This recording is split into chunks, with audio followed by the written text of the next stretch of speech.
품격 있는 아재매 여러분 안녕하십니까? 빨간 아재입니다. 오늘은 국회에서 벌써 2년째 벌어지고 있는 매우 기괴한 현상 한 가지를 같이 한번 살펴보려고 합니다. 먼저 영상 하나 보고 오시죠. 민주평화당 수석 대변인 박주현 의원입니다. 민주평화당 수석 대변인 박주현 의원입니다. 이상한 점 발견하셨나요, 여러분?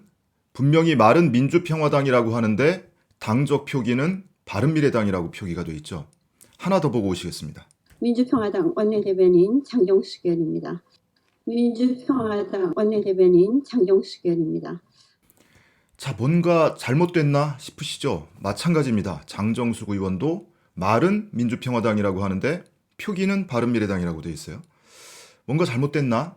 말을 잘못했던지 아니면 표기를 잘못했던지. 자, 민주평화당 홈페이지를 들어가서 먼저 확인을 해보시죠. 자, 민주평화당 홈페이지를 들어가 보면 박주현 의원의 당직이 있습니다.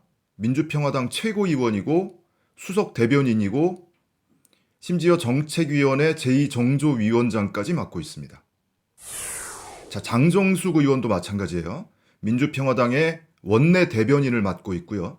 원내 대표단의 공보 부대표도 맡고 있고 그리고 정책위 수석 부의장과 제4정조위원장까지 맡고 있습니다. 자, 그렇다면 민주평화당 소속이네. 그렇죠? 바른미래당 홈페이지도 한번 들어가 보시죠. 자, 바른미래당 홈페이지를 쭉 소속 의원들 명단을 보면 장정숙 의원, 박주현 의원 두 명 다 소속 의원으로 표기가 되어 있습니다. 현재 정당법상으로는 국회의원이 2개 이상의 정당에 동시에 가입이 돼 있을 수가 없어요. 도대체 어떻게 된 일인가? 자, 오늘은 이 얘기를 한번 여러분과 나눠보려고 합니다. 이 기괴한 현상이 도대체 어떻게 벌어진 일인지. 자, 이 이야기의 출발은 지난해 2018년 2월로 거슬러 올라갑니다. 여러분 잘 기억을 해보시면 지난해 6월 13일 6.13 지방선거가 있었잖아요. 그 지방선거 전에 작년 2월에 국민의당과 바른정당이 통합을 합니다. 아시는 것처럼 국민의정당은 민주당에서 파생된 정당이고 바른정당은 새누리당에서 파생된 정당이죠. 그런데 제3지대를 만들겠다고 이 두 정당이 통합을 합니다. 그런데 국민의당 의원들 중에 호남의 지역구를 둔 의원들은 15명이 전부 탈당을 합니다. 우리는 바른미래당하고는 바른정당하고는 같이 할 수 없어. 그리고 탈당을 해서 새로 만든 정당이 바로 민주평화당입니다. 지금 박지원 의원이 활약을 하고 있는 그 민주평화당입니다. 그런데 국민의당 의원 중에 이 통합하던 국민의당 의원 중에 비례대표가 무려 13명이나 됐습니다. 이 중에 일부 비례대표들 박주현, 장정숙, 그리고 이상돈, 박선숙 이런 몇몇 의원들은 탈당을 하고 싶어도 탈당을 할 수가 없는 거예요.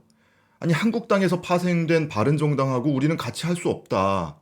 그런데 바른정당하고 통합하는 게 마음에 안 들어서 탈당한 의원들 중에 지역구 의원들은 탈당을 해서 민주평화당을 창당을 했잖아요. 그런데 지역구 의원들은 바른정당하고 통합하는 게 마음에 안 들면 이렇게 나와서 제3의 섹터에서 신당을 창당을 하면 되는데 문제는 비례대표 의원들이에요. 이 국민의당 통합 전 국민의당의 비례대표 의원이 무려 13명이었습니다. 그 중에 일부 의원들, 예를 들면 지금 보신 박주현, 장정숙, 그리고 이상돈, 그 외에 박선숙, 이런 몇몇 의원들은 바른정당하고 통합하는 게 도저히 자기의 정치 성향하고 안 맞는데 탈당을 할 수가 없는 겁니다. 왜? 현행 정당법상에 비례대표 의원은 탈당을 하면 의원직을 잃게 돼 있어요. 대신에 그 당에서 제명을 하거나 출당을 시키면 출당 조치를 하면 의원직은 유지를 할 수가 있습니다.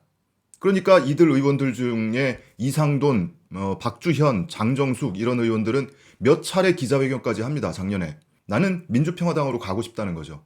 근데 바른미래당에서 탈당을 안 시켜줍니다. 꼭 붙잡고 있어요. 그러다 보니까 이들 의원이 볼멘 소리를 내는 거죠. 우리가 인질이냐? 안철수의 볼모냐? 안철수의 개인 자산이냐? 왜 우리를 안 보내주고 이렇게 꼭 붙들고 있냐?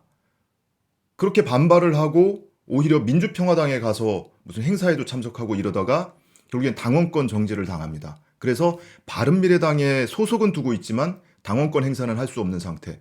근데 거꾸로 민주평화당에서는 박주현 의원하고 장정숙 의원한테 당원권을 줘요.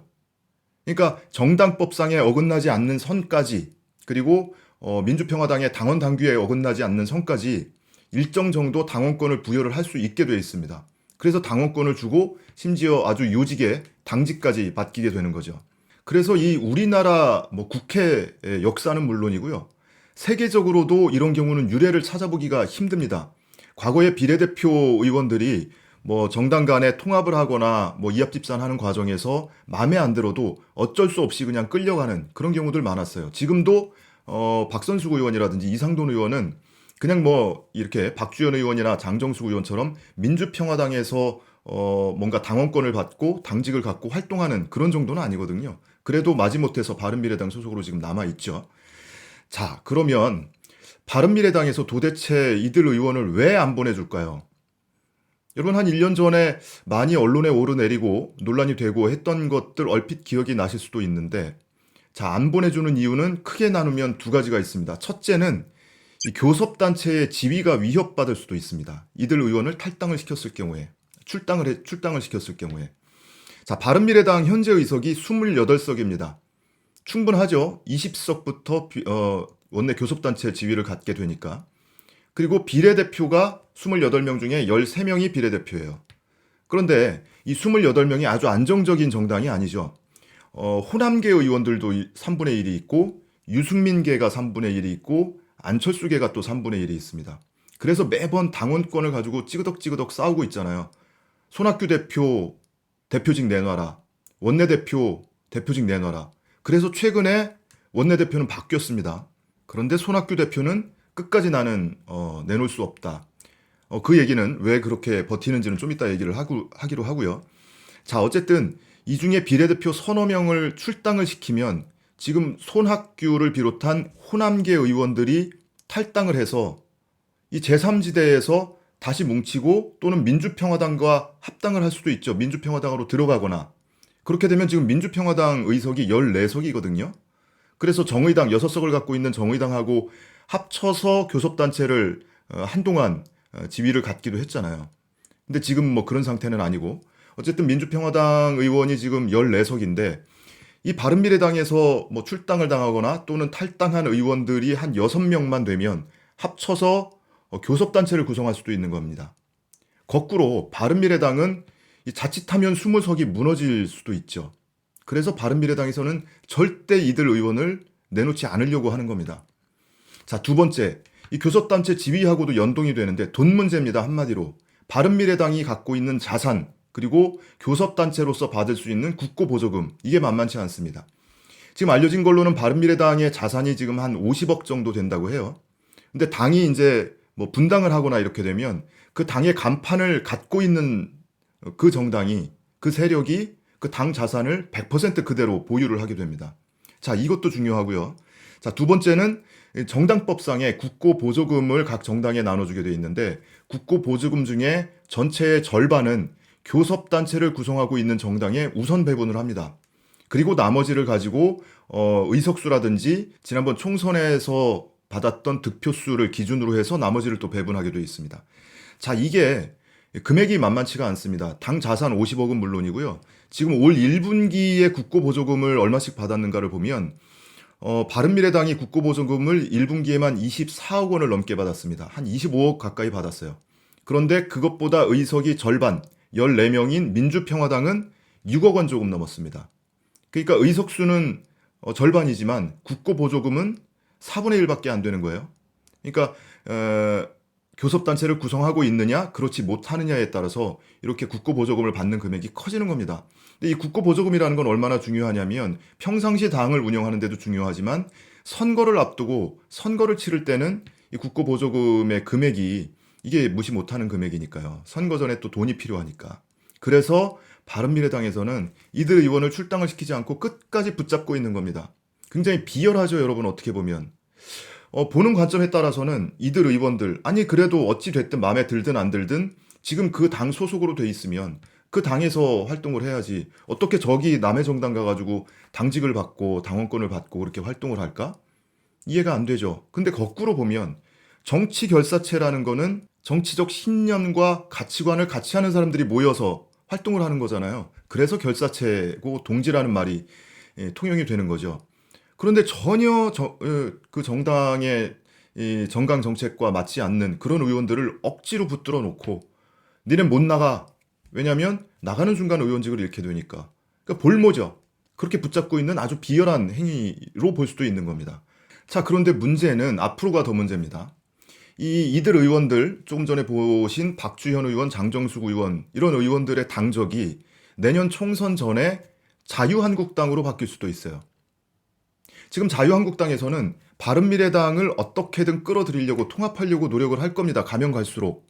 왜냐하면 이 자유한국당이 지금 오른쪽 끝에 가 있잖아요. 물론 국민의 한 30% 안팎이 지지를 한다고 하지만 그래도 내년 총선을 치르려면 중도 쪽으로 외연을 확장할 필요가 있는데 그쪽으로는 지금 확장이 잘 안 되고 있잖아요.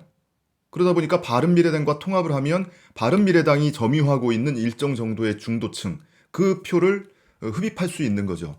그러니까 한국당에서는 지속적으로 노력을 할 겁니다. 실제로 오늘 나경원 원내대표도 합당을 한다면 바른미래당하고 먼저 통합하는 게 바람직하다. 이러면서 이 합당 통합에 군부를 떼기 시작했습니다. 물론 바른미래당에서는 발끈했어요. 뭐 전 원내대표, 현 원내대표, 그리고 손학규 대표까지 감히 어떻게 그런 소리를 하냐 이렇게 얘기를 하고 있지만 내년 총선까지 바른미래당 현 체제로 자강할 것이다 라고 믿는 사람은 별로 없죠. 지난번에 원내대표 교체 과정에서 김관영 원내대표 퇴진해라.